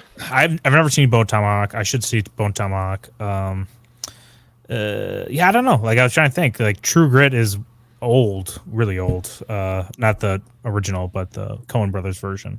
Yeah. I don't know. I think for some reason Coen Brothers have such a good finger on the pulse when it comes to westerns. You know, you said True Grit, No Country for Old Men is basically a neo western, right? Yep. Yeah. And and the whatever Ballad of Buster Scruggs. Like those That are pretty movie's fun. no good. Even Like, Hell or basic- High Water. Hell or High Water is like really great with like neo. I guess, yeah. Yeah. You think Sicario is almost a Western, right? Yeah, It's it's almost. almost. Yeah. Almost. You just change those people into like Texas Rangers instead of like Yeah. FBI feds or whatever. You basically got it right there. How about Logan? Will they appear if we That's say like that? a total freaking like Western. I was yeah. That's a Western from start to finish to me. Yeah, totally. I mean, I'm a sucker for any lone wolf and cub story. You know, those always get me. Mm. Oh, oh yeah. yeah. But But, man, The black and white wait. edition of this movie is so good. I did, yeah. I wish the third act was. The first two acts are so fucking good, and I felt like Logan was let down because of the third act. I thought it was. I don't know. what was the problem? That's how you really feel. Yeah. Yeah, get it out. By the way, Billy the Kid, the show is not good at all, but for whatever reason, we keep watching it, the girlfriend and I, because it moves. It's not slow, so as bad as it is, you're still watching it for some reason. But yeah, it's not good. Billy the Kid is terrible. What It about has movies? the dude from the Hunger Games, the new Hunger Games? He stars as Billy the Kid. The new Oh, Hunger. okay. Oh, all right. Yeah, I saw trailers in the Marvels. What about The Revenant? That was a good. Revenant. yeah, well- You know what's really Never funny? seen I remember you. getting like in an argument with my genre teacher, like when I was in film school, about whether or not that's a Western or not. And Yeah. the way they define Western in the genre books, it's like a very specific time, place, and period. And the reason they said that wasn't a Western was because it was in the wrong place, where it was like east of the Mississippi and it was too early and stuff. And I'm just like, that is lame. I kind of get that, yeah. But yeah, no, I had problems with that because I also know the story of that dude. Did not have a son. The son was entirely made up for that movie. But yeah, that's So did you turn it another off fascinating once story. you figured out he had a son? You're No. like, nah, I can't watch this anymore. never even bothered to go see it. Can we? Is there any way we can turn Matt off? Matt watches Um, fictionalized accounts of movies. He's like, well, this is a lie. You're all Right. telling lies. I'm stopping this movie now. I'm putting my foot down and turning this off. I Sure, was yeah. rewatching Appaloosa. Oh, Appaloosa's Yeah, that's a really good one. too. Yeah, and Open Range as well. Those came out like Yep, Open Range as well. Yeah, I think Appaloosa is better because of Ed Harris and say that what's his say that name? name again, dude. Vigo. Appaloosa. Appaloosa. All right, Appaloosa? Yeah, That's he said it with a Latino accent there. he did. I'm Hispanic, yeah, by divorce, so that happens sometimes. Dude, how many ethnicities are you not but are? Wow. You're black clown. adjacent and Latino Yep. and Latino by divorce. Divorce. Yep. No, but I love the Vigo and the Ed Harris. Yeah, Viggo Mortensen. banter. Yeah, Yeah. Especially yeah, I thought they because were great.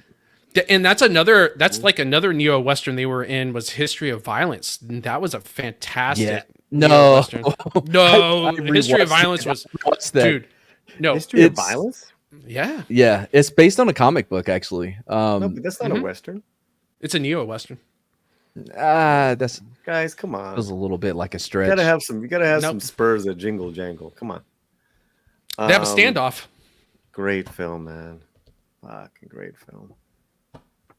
Yeah. But their that's dynamic in this compared to what their dynamic was in history. history, it just goes to show how wonderful these two actors really are.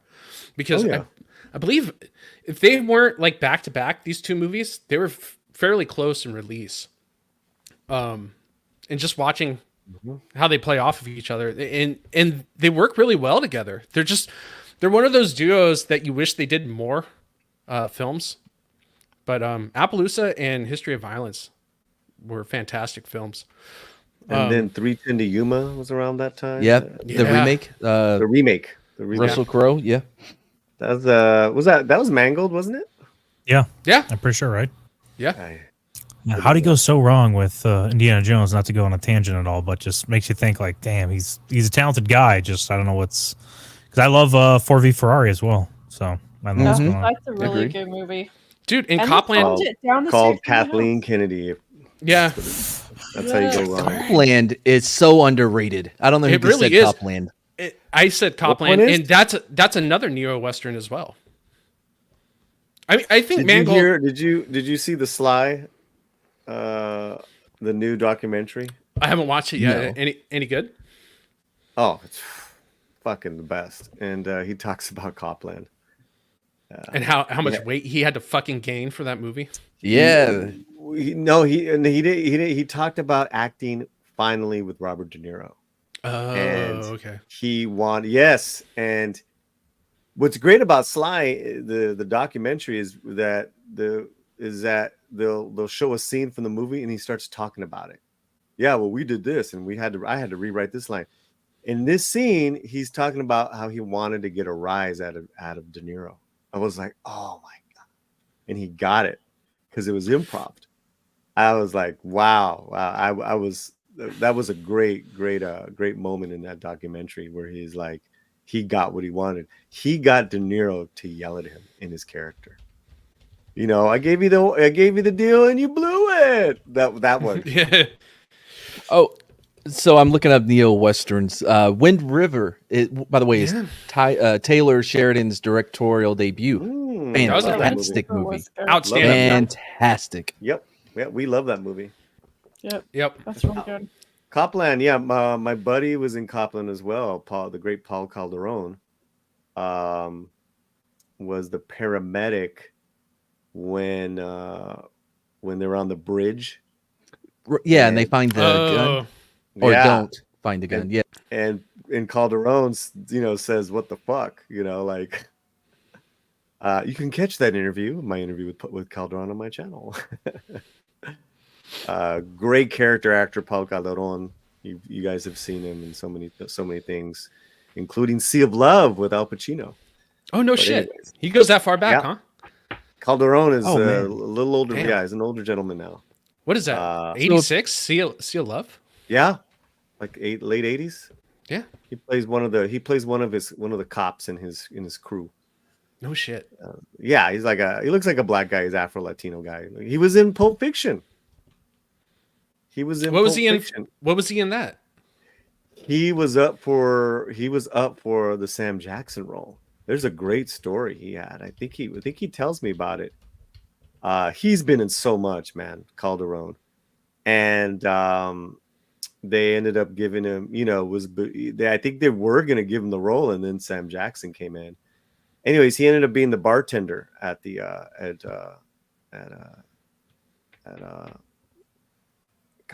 Ving Rhames' bar.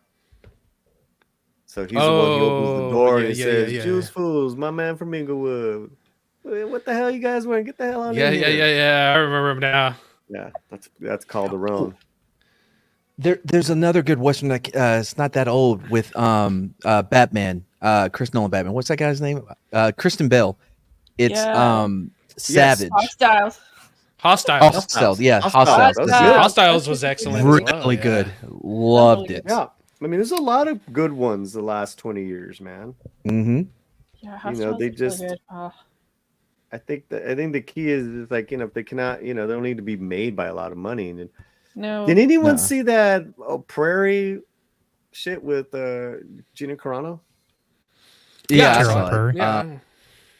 Yeah, Terror on Prairie.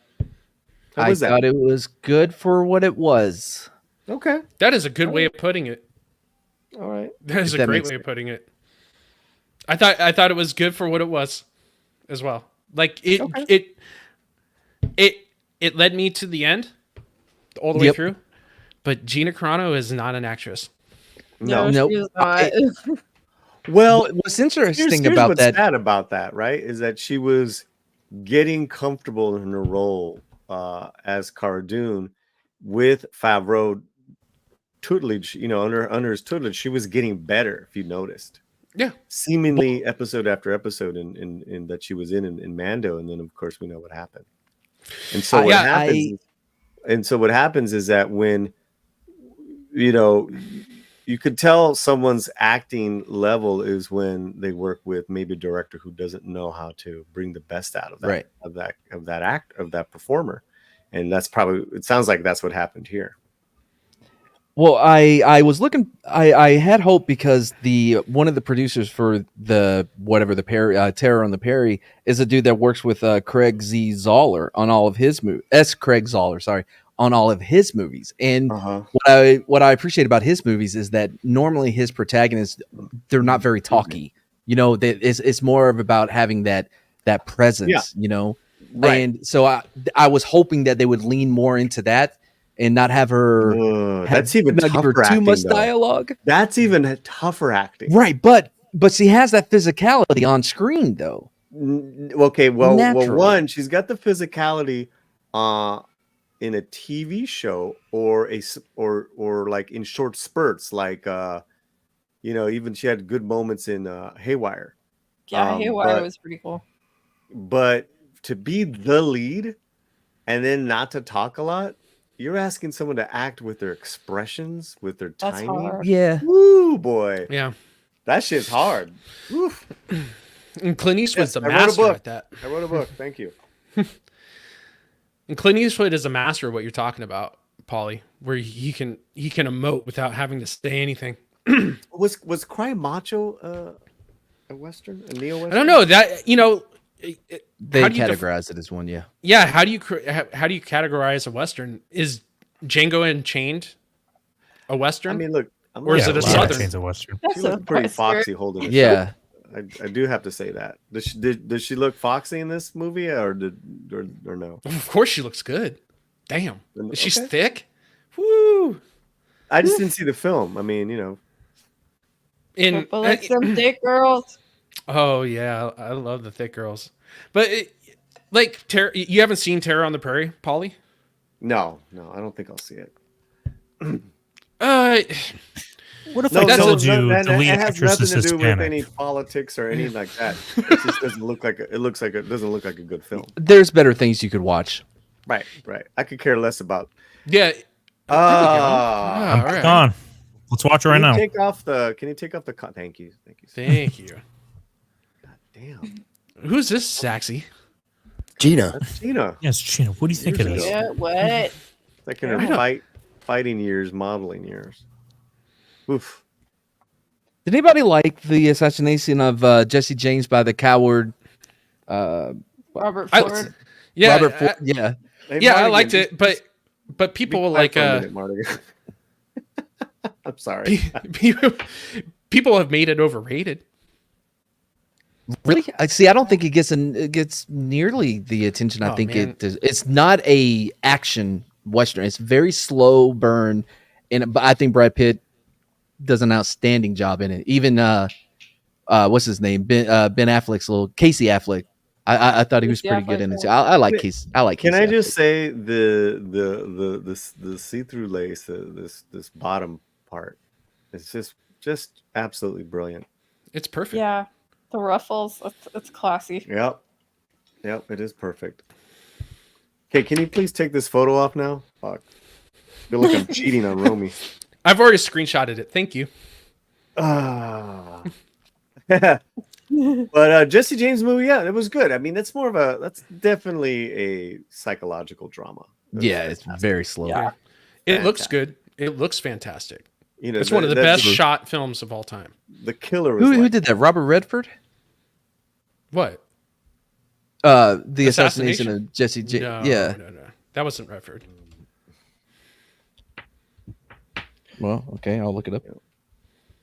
But by the way, I like Killer, I Casey saw the Affleck. Killer the other did too. day. And you talk about an actor who's not saying anything on screen verbally, but is acting physically. Fassbender's just a fucking madman. Oof, that was fantastic. With the killer. Oh, you're right. It was Andrew Dominic yeah. was the director of the. I like the killer as well. It wasn't as good as what I was hoping. That action scene was next level. It was very the Raid like. Yeah. If that makes sense. Who's the best modern cinematographer? Who's he I think talking? Roger Deacon. Deakins? Yeah. Yeah. He's Amazing. definitely up there. He's probably the number one. I Defense. would probably say in the last 10 years is Rodrigo Prieto. For cinematography? Look him up. Yeah, let's look him up. Look him up. What is he shot? Look him up. What is Rodrigo shot? Killers of the Flower Moon, The Revenant. Look him up. Okay. I like Yeah, this I think- dismissive Paulie. This guy rules. Look it up. I don't care. Look it up. Shut Look it up. Shut up. Look it up. Look off. Look up. Look it up. Yeah, this is a good movie though. This one was a good movie. But I think Prieto just did his directorial debut actually in Mexico. But his scope of work, man, the last 10 years has just been insane. That's crazy. What about Yeah. Van Hoytema? What He's is he? amazing too. He did like Interstellar, Yeah. Dunkirk, Oppenheimer. I'm just looking at Then this. I would say, yeah, he's top 5. Yep, he's really crazy. Roger Dinkins, Blade Runner. Has anyone seen this movie yet? I haven't seen it. No, Yeah, Watch. I've seen it. Thoughts? I loved Sicario. I heard they're trying to do a third one. Are they? Is Taylor Yeah, I Sheridan heard writing that that one too? I don't know, but I heard that they want to bring back the original cast with Emily Blunt, which I think would be great. Oh, Riley. There you go. The best. Hey, I we made a do have quilt we do out have of this scene, like an art quilt, to drive the old ladies and my quilt guild like kind of nuts. And this was like right when this movie came out, and I called it "I Wish I Could Quote You." This is the Butch Cassidy and Sundance Kid of our generation. It is True. Right truly. here. Lubetsky. Yes, Yeah, Lubetsky is also really good. Thank you. We had no idea that this was when we watched it. I was deployed, and we were at the Haji shop. We were going through the bootleg DVDs or whatever. And my buddy and I came across this, and we're like, "Holy shit! It's a western with Jake Gyllenhaal and Heath Ledger. This is gonna be awesome." Because- Again, on the cover that we had, it was them on horseback with rifles, so it looked like a western, you know. And so we told everybody all day, we're like, "Man, we got this western we're gonna watch tonight. It's gonna be awesome." So we go out, we do our mission, and we get back, and there's probably 10 of us in this little room watching this TV and watching this movie, and you could feel people getting uncomfortable and you start like getting more space between each other. Yeah. And I remember one person was like, "What kind of western takes place in the 70s?" And they were like, "Well, I mean, you know," if we named a few examples, and then, oh man, And then yeah, And then what? then- And then what? and the tent scene happens, and The isolation. I can't remember if Heath was in the tent or whoever. Somebody was, "Get in here, it's too cold," you know, doing a Sling Blade voice. And somebody was like, "Well, you know, it would be warmer in the tent." We're like, yeah. We're trying to justify it. And it was a bootleg, so we couldn't see what's happening. This is like a very dark screen. All we heard was somebody spitting their hand and belt buckles flying. We fucking jump up. We turned it off. We were like, Where you know. are you deployed, dude? Like, how did you even get this? It feels like it'd probably be like illegal if it was like the Middle East or something. I was in Baghdad. Oh wow. They didn't know what it is. They just get all these bootleg movies from wherever and they sell them in these little All right, shops. that's enough. I don't want to. Crazy. Hey, did you totally off topic? We just watched it tonight. Did you ever see 13 Hours? Yes. Yeah. Ah, Oh yeah. That was intense. Yeah. That's great Richard cast. Donner's last film too, if I'm not mistaken. And that's a hell of a last film to Michael Bay. 13 hours? Am I I'm thinking 13 blocks with Bruce 13 Willis. hours. Yeah. Oh, it's not 13 blocks, is it? It's Benghazi 13 Hours. Yeah, 13 hours. Yeah, Yeah, I that- saw that one too. One of Michael Bay's best movies, I It think. is. It's not the He Rock. still had all It's not those Armageddon. sparks. Dude, shut up. It's not Armageddon. True. I said it's one of his best, not his best. Yeah. I just thought it was fantastic, man. Krasinski, yeah, great cast. 16 Blocks was the Bruce Willis movie. Him Right, and yeah. Most Def, right? Mm-hmm. That's a good one. That's a good one too. The Quick and the Dead. Oh yeah, that's an excellent film too. Look at this cast, man. Can we That's just a talk fanta- about how Leonardo DiCaprio looks like such a baby? It's a baby. I mean, he was. Dude, look at Russell Crowe. What a guy. I know, right? Mhm. Such a good movie. The worst part of that was Sharon Stone. If Yes. she just got out of the way, the movie would have been perfect. She was insufferable. Yeah. God. Yeah, He killed my parents or whatever. Mm-hmm. Big deal. Crow was just like, who is this man? Like, they're like calling him the next Brando. He kind of was. I loved him in the Pope's yeah. Exorcist. Yes, wasn't he? Wasn't he loved just like him. camp awesome? Oh my god! I want him to do an Italian accent in every movie. Well, you know what they Oh my already called the goodness, sequel wow, for I that. need to It's already watch been that. greenlit. Yes. The sequel. Yes. Dude, I'm so in. And he's on his little It's Vespa. me, I'm the Exorcist. I ride a moped. But then he's got his sense of humor. Oh, I love that film. Copa, you need a Yeah, moped. I was surprised by how much I loved it. I need Yeah. a what? I need a what, Lady A B? moped. You need a moped. What makes you think- Vespa. A Vespa. Thank you. I'm selling my 1980 Vespa, guys. Uh-oh. Sell it to me. How much? How much? How many pepperonis do you want? Too spicy yeah. meatballs. Oh, it's from Italy, man. You know, that's when they like almost one of their last years. They're still making them in Italy. Wow. So it is a collector's item. But, So why you yeah, getting rid of anyways. Don't get rid of it. Oh Hold on man, to it. I can't. That's a hobby I cannot afford right now. Yeah. So what makes a Western to you guys? Like, obviously it's not location based. Like a lot of Right, people I say think it it has. has to. Right. So go ahead. Well, I think it has to take place in a certain location during a certain time period. Okay. So what makes Django Unchained a Western then? Because it happened in a certain location during a certain time period. It happened in the South. Yes. So if Django Unchained happened in the North, it wouldn't be a Western? I don't know. I was just stealing what Lady B said earlier. No, I mean, Well, that's what the textbook said. I didn't necessarily agree with it. Like, see, I was thinking about this because I thought, like, oh, you know what? I want to write a fantasy Western, right? And I was thinking about how much the two genres have in common. It's like you have the man versus nature theme. You have like a lot of similar characters, like the stoic kind of lone warrior type. You have like themes of like freedom and like expansion and like this sort of like there's a frontier out to be found. There's like three main groups of people in a Western. There's like town people, there's like native people, and then there's like the outlaw class, and that they all have these sort of codes of behavior.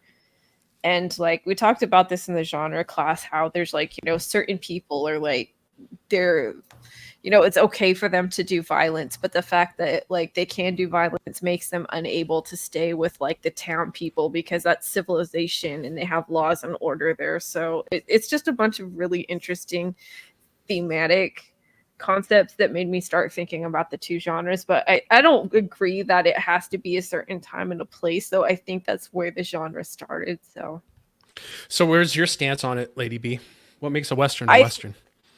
I think it's the sort of like it is kind of this, it's the cast of characters. It's like you have the like stoic warrior kind of lawman character or the outlaw character. There is like the law versus outlaw.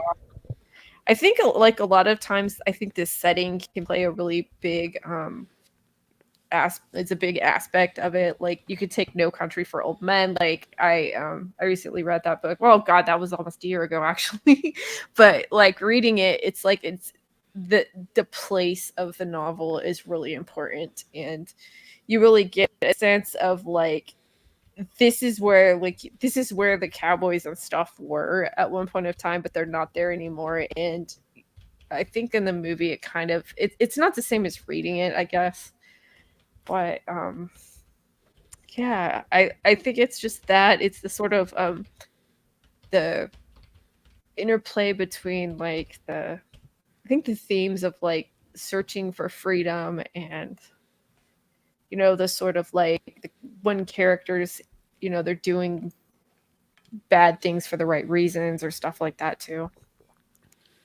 It's a lot of different things. It's hard for me to like put it into words without like checking my extensive notes on this. Yeah. Like, so it doesn't matter to you what if it's location based, it just has to be like man versus environment. I don't think like location, because I could see you could do like a Western like story. I mean, I think like did it at one point in time somebody described like Star Trek or Star Wars as like wagon train in space or something like that. Oh, that was the other thing that a lot of like Westerns have is they're kind of like a travelogue too. So you're going around to different places and stuff like that. What's interesting though, the shootist John Wayne, one of his I think one of his best. Although what's his name? What's that kid's fucking Howard, whatever his name is. Ron Howard. Ron Howard. Oh god, he was the weakest part of that movie. So he was insufferable. But anyway, that movie takes place in a town, in a modern town. It's almost, I can't remember what year it takes place, but it actually goes against a lot of those tropes you're talking about. Mm-hmm. As far as the time period and the aesthetics of where it takes place or whatever, and it bucks a lot of those things, but still functions as a Western. Yeah, that is. I always think these conversations are really interesting to talk about because there is so much there. There's like story elements and stuff, and I mean, there's like gunfights and like there's usually like horses and like wide expanses of space and like the relationship with nature. Well, I think I remember one of the earlier arguments when I was a lot younger was the movie Outland a Western with Sean Connery, because he was the lone sheriff, but he was on a space station. And it had the same storyline as a Western. So I buy it. I totally buy that. I think anything that has to do with kind of with Gina Carano. Oh my god. All right. I gotta go, guys, but what a time to head out. Thanks, Paulie. Thank you, Paulie. Brother. Yeah. Thanks to everyone in the chat, and thanks to the great panel, and even Mad Mardigan. A little bit. Good seeing you, man. Good seeing you. It's been a while. Good hearing you. Good hearing you. So yeah, well, everyone have a good night, and yeah. Let's see you later. Paulie, your link's in the chat. Everybody click it. Help an independent creator out. It has a fantastic premise, and I can't wait to read it. But you have a good night, Paulie. Thank you, Copa, for holding it down. You did a good job, man. You did a good job. Thanks. I mean, Zach's. I'm sure Zach's very appreciative. Lady Bellfire, everyone else on the panel. All right. Take care. Take care, everyone in the chat. Peace. Have a good one, Paulie. Hey, Paulie. Yeah. It's Paulie, everybody. Real quick, before I forget, Ridley Scott, he's going to be doing a new movie based on a book by S. Craig Zoller. I'm excited to see how that turns out. What's it called? I don't know. Oh. Good information. Way to go, Matt. What's the book called? Come on. Such good information, dude. The book is called by S. Craig Zoller. Okay.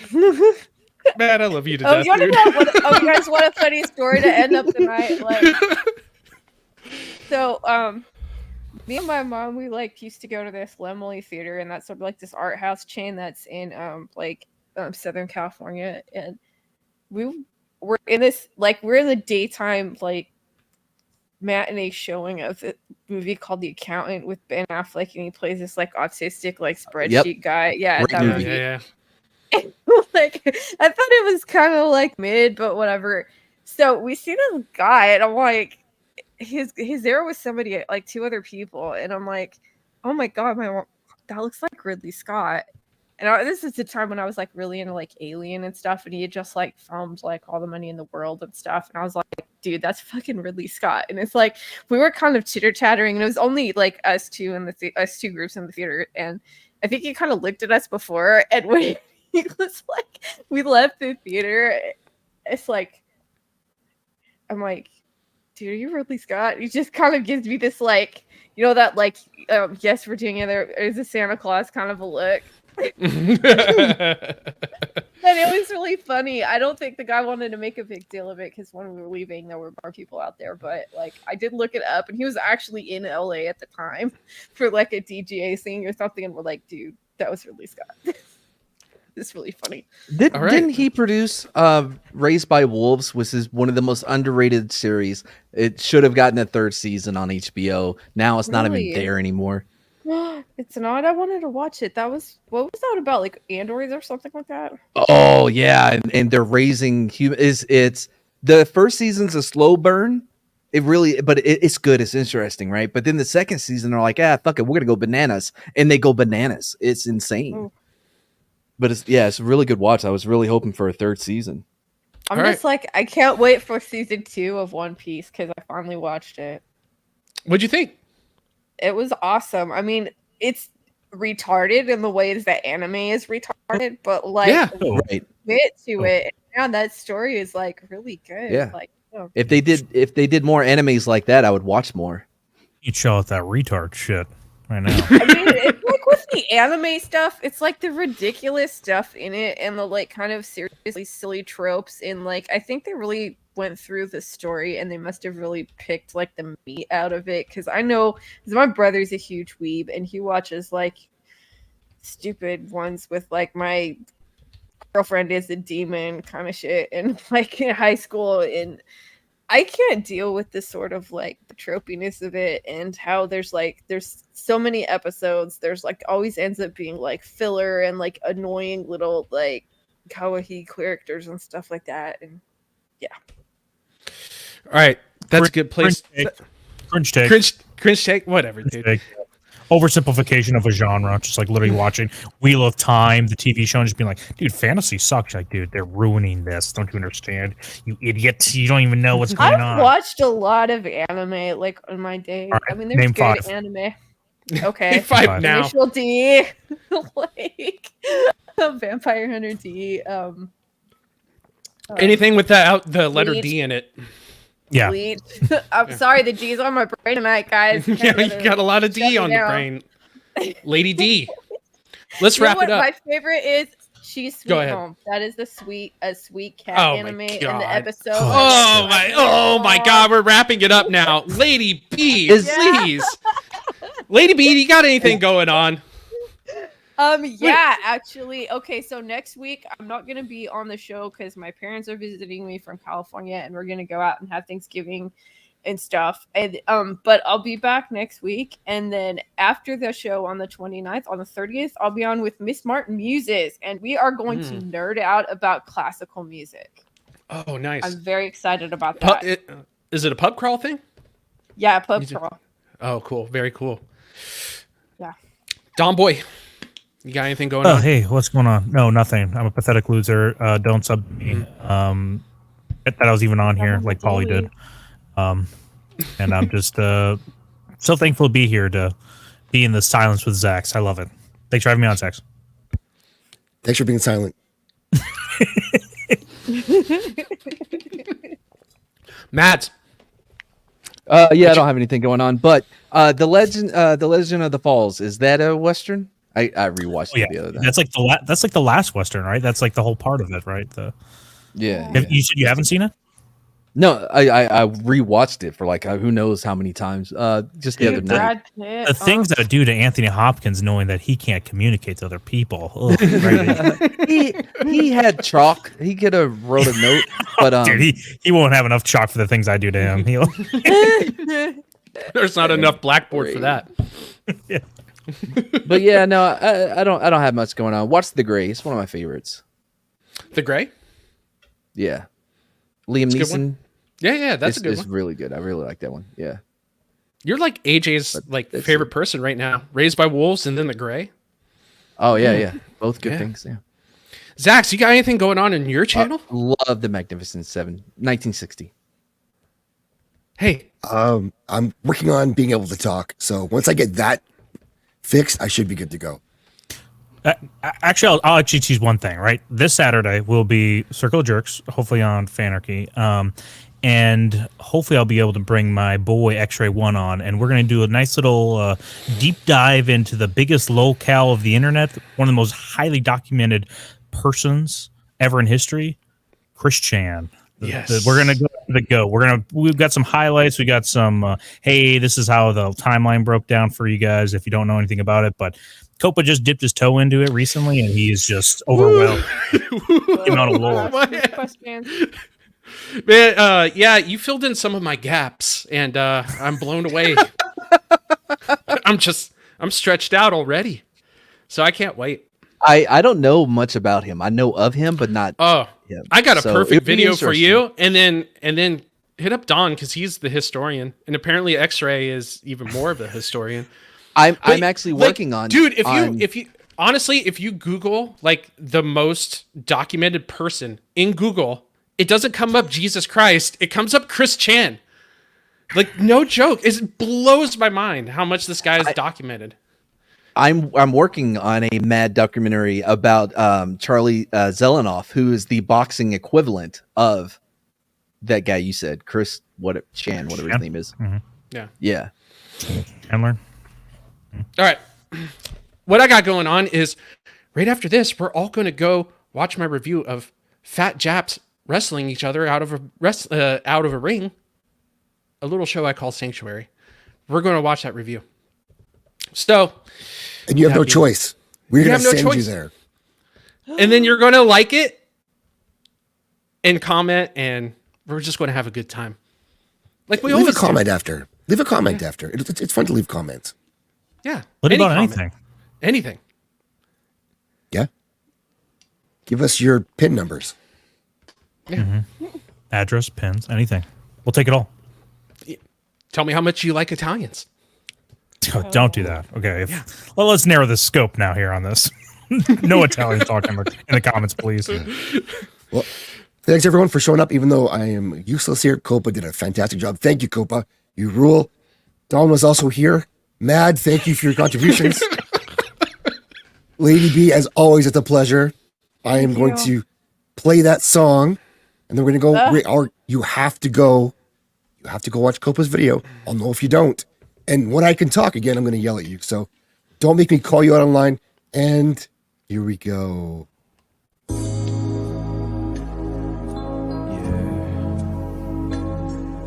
Respect to the trans community. And fuck you, transphobes. Trans people are my friends. Transphobes gon' catch these hands. Trans people are my friends.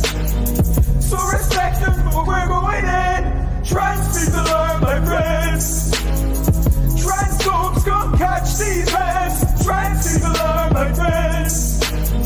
So respect them for where we're going in. Transphobes, show your fucking out. I'll knock you out. I'll knock you out. Transphobes, show your fucking out. I'll knock you out. You better watch out. Trans people are my friends.